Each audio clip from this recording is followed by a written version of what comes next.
निवडणुकीच्या काळामध्ये अनेक आरोप प्रत्यारोप केले जातात, वार केले जातात, प्रहार केले जातात, अगदी वाघाच्या जबड्यात हात घालून वाघाचे दात मोजले जातात आणि आणखीन इकडूनही काही बरेच वार केले जातात. परंतु निवडणुकीनंतर निवडणुकीतलं हे दंगलीतलं कवित्व हे सगळं विसरायचं असतं आणि नंतर एक नव्यानं पुन्हा पाठी कोरी करून सुरुवात करायची असते. असा काही नियम नाहीये. असा कुठे नियम आहे? पाठी कोरी होणार नाही.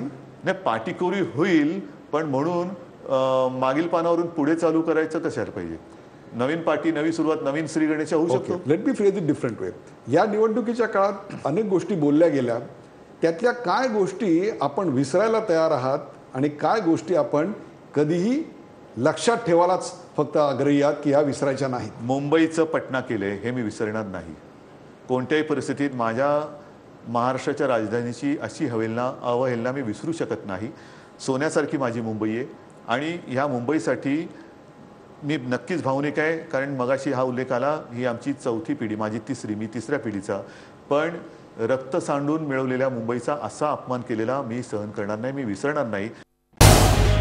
झी 24 तास रहा एक पाऊल पुढे.